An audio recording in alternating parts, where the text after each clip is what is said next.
Hello everyone, welcome to Let's Discover It. This is Arya Singh and today we will discuss about a major topic of class 8th science NCERT. तो पहले तो हम लोगों ने the solar system cover किया था, तो आज हम करने जा रहे हैं द सन के बारे में और द प्लैनेट्स के बारे में।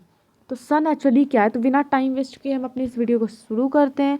अगर आपको ये वीडियो पसंद आए तो चैनल को सब्सक्राइब करिए और वीडियो पे लाइक बटन पे क्लिक भी करिए ना भूलिए। कोई भी डाउट हो तो you are free to ask in comment section. So, the sun is the nearest star from us. Yes, the sun is the nearest star. It is continuously emitting huge amount of heat and light. तो जो हमारा सन है ये सबसे nearest star है जो हमसे 150 million kilometre away है ओनली। ठीक है, और फिर दो स्टार्स को मैंने पिछले वीडियो में कवर किया है। पहला आता है प्रॉक्सिमा सेंचुरी जो हमसे 10 to the power 13 multiply 10 to the power something करके किलोमीटर पे है। तो प्रॉक्सिमा सेंचुरी, अल्फा सेंचुरी, ये दो मैंने आपको पिछले बार बताया है और लाइट ईयर को भी डिफाइन किया है दैट वीडियो में, तो आपको जाके वीडियो देखना होगा। चलिए, तो जो सन है ये एक सोर्स है एक्चुअली लाइट का भी। लाइट का तो सोर्स ऑब्वियसली है ही, और दूसरा हमारा किस चीज़ का सोर्स है, हम एक तरह से ये हमारे लिए हीट का भी सोर्स है। ये ऑल एनर्जी का सोर्स है हमारे अर्थ पे। सन जो है वो मेन सोर्स है हीट और लाइट का प्लेनेट के लिए, क्योंकि प्लेनेट एक उसका अपना कुछ नहीं होता, वो सन से ही जो लेता है।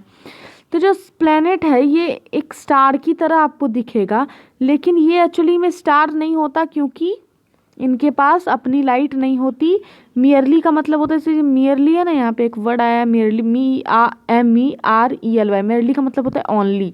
तो ये अब मियरली की जगह अगर कोई सेंटेंस आपको लिखना है तो ओनली भी यूज हो सकता है।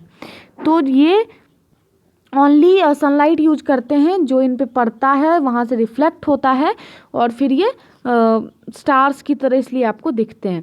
तो एक सिंपल मेथड है जिसके तरह से आप आइडेंटिफाई कर सकते हो प्लैनेट्स को स्टार की, क्योंकि stars twinkle whereas planet do not. तो सबसे सिंपल है कि जो स्टार होता है वो आपको ट्विंकलिंग करता दिखाई देगा, लेकिन प्लैनेट नहीं।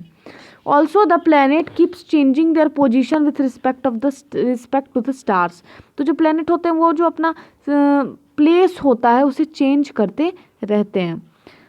अ planet has a definite path in which it revolve around the sun. एक प्लैनेट का अपना एक डिफिनिट पाथ होता है जिसे हम ऑर्बिट कहते हैं, जिसपे वो सन के चारों तरफ रिवॉल्व करता है। ठीक है, this path is called orbit.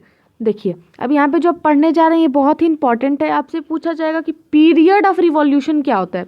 Revolution का टर्म एक अलग चीज़ होता है और पीरियड ऑफ रिवॉल्यूशन भी, दोनों दो चीज़ें हैं, तो आपको ये चीज़ को समझ के रखना होगा। तो पीरियड ऑफ रिवॉल्यूशन हम उसे कहते हैं कि the time taken by a planet to complete one revolution called its period of revolution. Okay, तो वो टाइम जो एक प्लेनेट को एक रिवॉल्यूशन, सन, ये हमारा सन है मानिए अगर हम, तो ये अगर एक प्लेनेट है यहाँ पे, तो ये जो इसे जो टाइम लगेगा एक्चुअली करने में, चारों तरफ घूमने में, यहाँ से यहाँ आएगा फिर ये यहाँ आएगा, तो ये जो एक पूरा रिवॉल्यूशन कंप्लीट करने में जितना टाइम इसे लगेगा इसे हम कहते हैं पीरियड ऑफ रिवॉल्यूशन।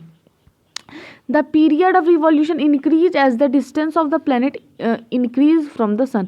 तो जो उनके रिवॉल्यूशन का जो पीरियड होता है वो इंक्रीज करता है जैसे जैसे जो प्लेनेट का डिस्टेंस होता है ना वो दूर होता जाता है। क्योंकि देखिए एक्चुअली ओवल शेप में ऐसा कुछ है, यहाँ पे हमारा सन है। ठीक है, अब देखिए अगर कोई प्लेनेट यहाँ है तो एक्चुअली वो सन के पास है, लेकिन अगर यहाँ आता है तो इन दोनों में कितना ज़्यादा डिस्टेंस होता है, वहीं यहाँ पे बहुत ही ज़्यादा कम डिस्टेंस है। तो बस इसी के लिए ये कहा गया है। चलिए, अब यहाँ पे अब ये सीख चुका है, बूझो कि वो एक प्लेनेट दूसरे प्लेनेट से टकराते क्यों नहीं है रिवॉल्यूशन करने के टाइम में, क्योंकि उनका एक डिफिनिट पाथ होता है। अब लट्टू की बात करें तो ये जो अपने एक्सिस पर गोल गोल सा घूमता है इसे हम कहते हैं रोटेशन। प्लेनेट रोटेशन भी परफॉर्म करते हैं। अ planet also rotate on its axis like a top की तरह। तो अब यहाँ पे पीरियड ऑफ रिवॉल्यूशन आपने देखा, अब हम देखने जा रहे हैं पीरियड ऑफ रोटेशन। तो the time taken by a planet to complete one rotation is called period of rotation. Okay, some planets are known to have moon satellite revolving around them. तो कुछ प्लैनेट्स के चारों तरफ moon या उनके satellites revolve करते हैं। तो एनी सेलेस्टियल बॉडीज जो प्लैनेट के चारों तरफ रिवॉल्व करते हैं उसे हम सैटेलाइट बोलते हैं। The earth can be said to be a satellite of the sun, through generally we call it a planet of the sun. ठीक है, we use the term satellite for the bodies revolve around the planets. यहाँ पे वो चीज़ है कि planet के चारों तरफ जो बॉडी मूव करेगी उसे ही हम सैटेलाइट कहेंगे। ठीक है, वो अलग बात है कि मून घूम रहा है अर्थ के चारों तरफ, अर्थ सन के चारों तरफ घूम रहा है तो मून भी घूम रहा है, वो एक अलग टॉपिक है। लेकिन हम मून को सैटेलाइट बोलेंगे, जब मून को सैटेलाइट बोलेंगे, अर्थ को सैटेलाइट नहीं बोलेंगे क्योंकि वो सन के चारों तरफ घूमता है। ठीक है, चलिए। There are many manmade satellites revolving around the earth, these are called artificial satellites. Yes, अब देखिए ये हो चुका है। अब हम अगले वीडियो में कवर करेंगे आपका ये एस्ट्रोनॉमिकल एंशिएंट आर्यभट्ट का ब्लॉक और मर्क्यूरी वेनस के बारे में भी। ठीक है, तो अगर ये वीडियो पसंद आया हो तो लाइक कर दीजिएगा। From this side Arya Singh, thank you.